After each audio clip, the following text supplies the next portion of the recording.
I want you to picture a United States Army bus in Texas. It's the summer of 1944. Right in the middle of the war. Exactly. And a young black cavalry officer steps aboard and takes a seat. But almost immediately, the driver orders him to move to the back. Which, was a civilian Yeah. driver, right? Yeah, a civilian driver on a military commissioned bus. But the officer, he just flat out refuses. Wow. So the driver summons the military police. The officer is taken into custody, subjected to just this barrage of hostile questioning, and ultimately faces a full-blown military court-martial. And, this isn't just any anonymous soldier defying orders. No, this is not. This is Jackie Robinson. A full 3 years before he ever put on a Brooklyn Dodgers uniform. Right. And that single incident on an army bus, it completely shatters the simplified, almost mythical narrative we're usually taught about him, doesn't it? Oh, absolutely. When most of us picture Jackie Robinson, we imagine this crisp white uniform and a quiet, polite stoicism, gracefully breaking baseball's color barrier. Right, the turning the other cheek narrative. Yeah, but when you actually look at the source documents, they reveal a completely different reality. We're looking at a fiercely combative, deeply proud man who had a lifelong, visceral intolerance for racist authority figures. And that is exactly the mission for today's deep dive. We're exploring the real life of Jack Roosevelt Robinson to uncover a much more complicated story. A much more human story, really. Yeah. It's about a man with a well-documented reputation for volatility who basically managed to change the entire fabric of American society by making the agonizing strategic choice not to fight back. Right. So we're going to follow his journey chronologically today, from a childhood steeped in poverty to a baffling college athletic career, through the absolute crucible of his rookie season, and all the way to a trailblazing career in business and politics that honestly usually gets left out of the history books. It really does. And as we unpack these sources, the central theme that emerges is that his restraint was never passivity. No, not at all. It was a calculated weapon. It's a masterclass in how true power often lies in emotional control, especially when you're facing overwhelming adversity. Yeah. But to understand how he built that kind of psychological armor, you really have to look at his roots, because the odds were heavily stacked against him from day one. I would imagine so, especially considering the era and the geography of where he grew up. Right. So he was born in 1919 in Cairo, Georgia, to a family of sharecroppers. But after his father abandoned the family in 1920, his mother, Mally, moved Jackie and his 4 siblings all the way across the country to Pasadena, California. Wow, quite the move. Yeah, and they ended up living in severe poverty on a residential plot on Pepper Street, doing odd jobs just to survive. Which creates a fascinating tension, right? Because Pasadena in the 1920s and 30s was a relatively affluent community. Oh, affluent, yeah. So growing up as the poor kid in a rich town while also being excluded from local recreational spots simply because of your race. That is a potent recipe for alienation and anger. It absolutely pushed him toward trouble. Seeking a sense of belonging, he actually fell in with a neighborhood gang for a period of time. Really? Yeah. But what altered his trajectory was a crucial intervention by a friend named Carl Anderson. He managed to convince Robinson to step away from the streets. That's incredible. And that small pivot allowed him to follow the path of his older brothers, Frank and Mac, who were heavily involved in competitive sports. Oh, I've heard of Mac. Yeah, Mac was an elite sprinter. He actually won a silver medal in the 200 meters at the 1936 Berlin Olympics. Finishing just behind Jesse Owens, right? Exactly. That implies world-class athleticism was literally written into his genetics, which, helps explain the sheer absurdity of his college athletic resume. It really is absurd. Looking at the records from Pasadena Junior College and later UCLA, he becomes the first athlete to ever win varsity letters in 4 separate sports: football, basketball, track, and baseball. All 4. That doesn't even compute. It's like watching a Michelin star chef suddenly take home a gold medal in Olympic gymnastics on the side. You just don't expect one human body to excel at entirely different physical disciplines at an elite level like that. No, you don't. Yet the most surprising detail buried in those college records is the one sport he actively struggled with. Okay, let me guess. At UCLA, baseball was widely considered his worst sport. Wait, really? That defies all logic. The man who goes down in history for integrating Major League Baseball couldn't hit a curveball in college? And the statistics are clear. He hit .097 in his only season playing baseball at UCLA. Wow. His standout sport was undeniably football. On a 1939 UCLA Bruins team that was highly integrated for the era, it featured 4 black players. He was a superstar running back. He averaged 12.2 yards per carry that season. That's insane. That is a school record that still stands today, by the way. He also won the 1940 NCAA championship in the long jump. He was just a physical marvel. Yeah. But college is also where we see his combative temperament really solidify. Right, because there's an incident in the sources from 1938 at Pasadena Junior College that feels like a massive flashing warning sign about his temper. It seems he doesn't just keep his head down and play sports. Not at all. He actually gets arrested. Wow. Yeah. A black friend of his is being detained by the local police, and Robinson steps in, vocally and aggressively disputing the police action. He confronts them right there. Right there. The confrontation escalates to the point where he receives a 2-year suspended sentence. I mean, that establishes a very clear behavioral pattern. When he sees an injustice, especially from an authority figure, his instinct isn't to de-escalate. His instinct is direct confrontation. That is the core of his personality. He despised racism and fought it instantly, which makes his later transition into the ultimate symbol of stoic restraint seem almost superhuman. Yeah, but before he even gets the chance to play professional baseball, that confrontational instinct gets tested on a much more dangerous stage. He leaves college just shy of graduation. The U.S. enters World War II, and in 1942, he gets drafted into a segregated Army cavalry unit at Fort Riley, Kansas, where he immediately collides with systemic military racism. So he applies for Officer Candidate School, or OCS. Now, the official guidelines for OCS were supposed to be race neutral. It's supposed to be. Right. But his application mysteriously sits in limbo for months, blocked entirely because of his race. And I have to assume a guy with his track record doesn't just sit quietly and accept that. But, I mean, as a low-ranking soldier facing the full bureaucracy of the U.S. Army, what lever can he possibly pull to force their hand? He leverages celebrity power. Really? He seeks out the heavyweight boxing champion of the world, Joe Louis, who just happened to be stationed at the very same base. Oh, wow. Yeah, Louis uses his massive public profile to protest the delay on Robinson's behalf. Yeah. And it forces the military's hand. That's brilliant. Robinson finally gets commissions as a second lieutenant in 1943, and he's reassigned to the 761st Black Panthers Tank Battalion down at Fort Hood, Texas. Which sets the stage for July 6, 1944, the bus incident we opened with. Precisely. So Robinson is waiting for medical test results on an ankle injury. He boards an Army-commissioned bus with a fellow officer's wife. And even though the Army had issued orders that its buses were to be unsegregated, the civilian driver demands Robinson move to the back. Keep in mind, for you listening, this is happening over a full decade before Rosa Parks makes history in Montgomery. He was vastly ahead of the curve. So he refuses to move. The driver backs down in the moment, but summons the military police at the end of the route. Of course.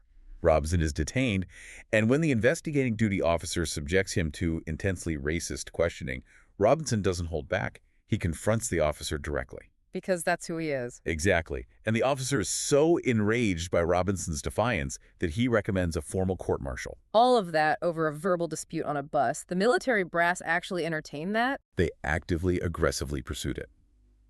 Robinson's own commander in the 761st refused to authorize the trumped-up charges. Okay, well, that's something. But then the military brass transferred Robinson to an entirely different battalion just to find a commander who was willing to sign off on them. You're kidding. Nope. They even tacked on a fabricated charge of public drunkenness, which was flagrantly absurd, considering Robinson was famously a teetotaler. He didn't even drink. The sheer vindictiveness of that is just staggering. By the time the court-martial convened in August 1944, the charges had been reduced to 2 counts of insubordination. He was acquitted by an all-white panel of 9 officers and honorably discharged. Okay. But the trial carried a massive hidden consequence. What, does it impact his deployment? It alters his entire military legacy. His former unit, the 761st Tank Battalion, became the first black tank unit to see combat in the war. Because he was tied up in legal proceedings, Robinson was prohibited from deploying overseas. He never saw combat. Wow. And looking at this timeline, I have to imagine the professional baseball scouts evaluating him a year or 2 later were terrified by this dossier. Oh, absolutely. Like, if he's willing to blow up at a bus driver and risk military prison, how is he going to handle 30,000 screaming racist fans in a stadium without starting a full-scale riot? That became the defining question of his future. The military trial proved his ironclad principles, But to baseball executives, it raised massive red flags about his volatility. And that tension really comes to a head when he enters professional baseball, because after leaving the military, he coaches basketball for a stint, and then in 1945, he accepts an offer to play in the Negro Leagues for the Kansas City Monarchs. Right. And financially, it was a solid move. He was making about $400 a month, which is roughly $7,200 today. And athletically, he performed well, hitting .387 with 5 home runs and 13 steals. Not bad for a guy who couldn't hit in college. Not bad at all. But beneath the surface, he was deeply miserable. Why? I mean, I would think the segregation of the leagues was frustrating, but was there something specific about the culture of the Monarchs that bothered him? It was a massive culture clash. Robinson's athletic identity was forged in the highly structured, disciplined environment of UCLA athletics. Oh, I see. The Negro Leagues were vastly different. The travel schedules were grueling and often chaotic. The organization felt loose to him, and there was a heavy embrace of gambling interests that completely violated his personal moral code and his need for order. So he starts looking for an exit strategy. He ends up at a tryout for the Boston Red Sox at Fenway Park in April 1945. But reviewing the sources, this entire tryout appears to be a total farce. It was a cynical PR stunt. The Red Sox held it merely to appease a local politician pushing for desegregation. Just going through the motions. Exactly. The stands were mostly empty, yet Robinson was subjected to racial epithets shouted from management during the tryout. Ugh. He left humiliated, feeling like he'd been used as a political prop. But meanwhile, the president and general manager of the Brooklyn Dodgers, Branch Rickey, is quietly scouting him. And Rickey isn't just looking for an athlete, he's looking for the centerpiece of what he called the noble experiment, the integration of Major League Baseball. Rickey knew Robinson had the athletic talent. What he needed to test was whether Robinson had the psychological fortitude to withstand the inevitable abuse. Right. That leads to their legendary meeting in Brooklyn on August 28, 1945. This has to be one of the most intense psychological stress tests in the history of sports. It lasted 3 grueling hours. Rickey brings him into the office and aggressively role-plays the worst imaginable abuse. Like right to his face. Right to his face. He screams slurs at him, pretends to spike him with cleats, threatens his family. He wanted to see if Robinson would snap. Wow. Robinson sits there, absorbing this barrage, getting more and more appalled. Finally, he looks at Rickey and asks a critical question. Are you looking for a Negro who is afraid to fight back? And Rickey delivers the line that shifts the course of history, right? Yes. He replies, I'm looking for a ball player with guts enough not to fight back.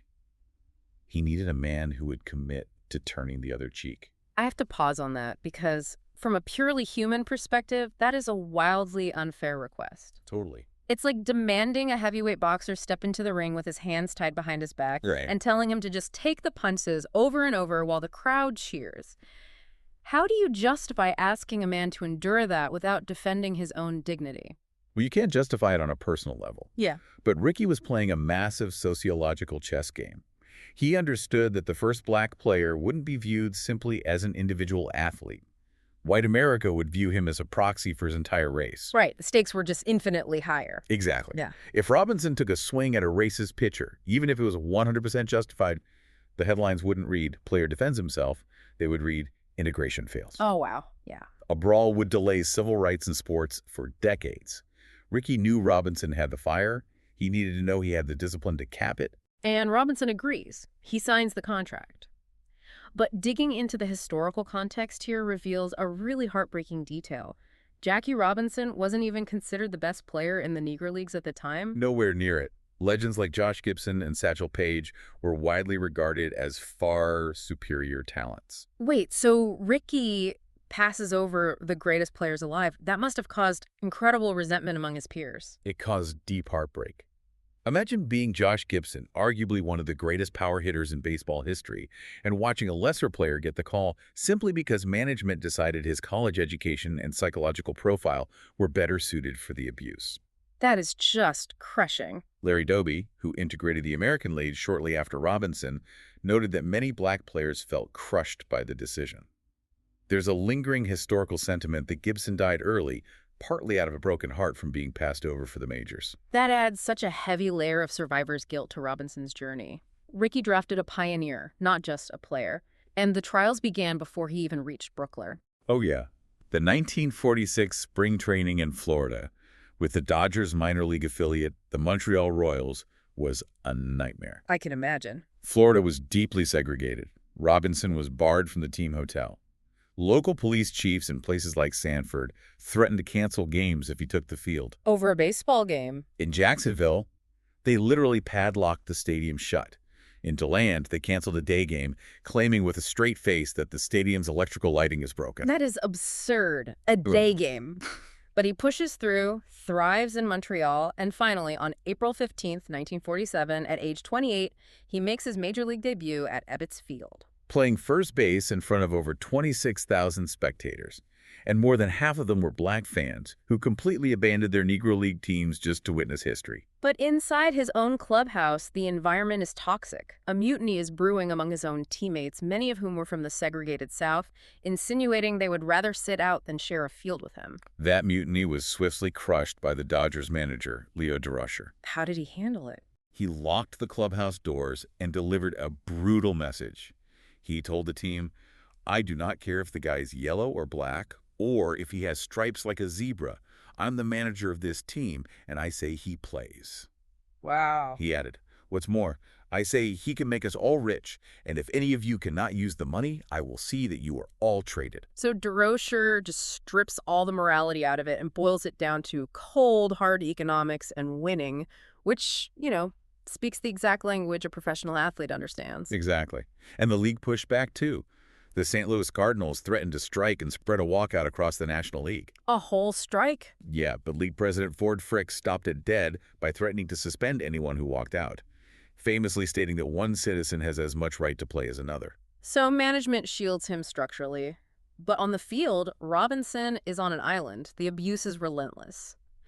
During a game against the Phillies, manager Ben Chapman stands on the top step of the dugout, shouting vile racial slurs, telling Robinson to go back to the cotton fields. And on the base paths, opposing players are actively trying to injure him. The Cardinals' Enos Slaughter intentionally spikes him, leaving a 7-inch gash in Robinson's leg. Which brings us back to the psychological toll.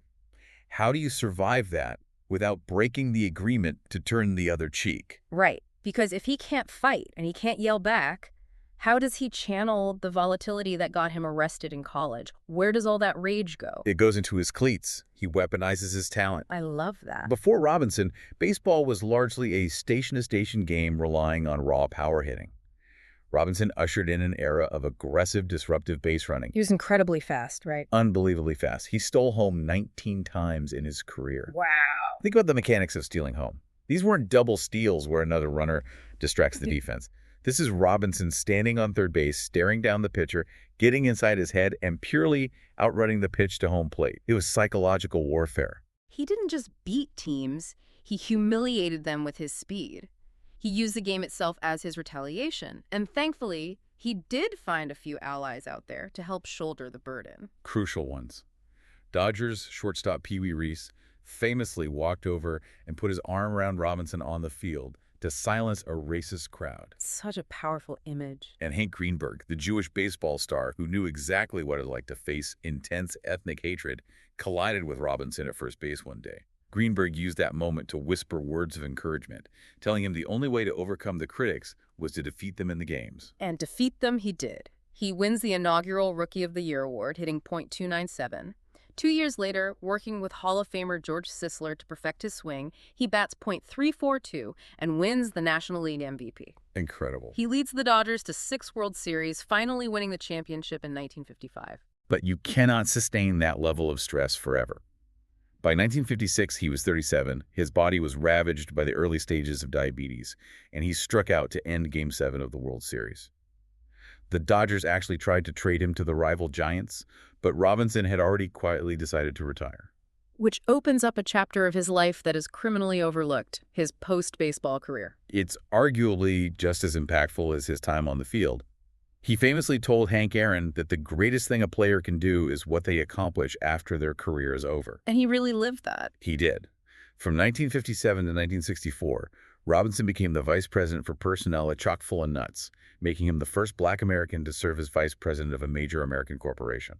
And he starts building economic infrastructure for his community. In 1964, he helps found Freedom National Bank in Harlem. Right. This was a commercial bank owned and operated by Black Americans, designed to provide loans and financial services to a community that had been systematically redlined out of traditional banking.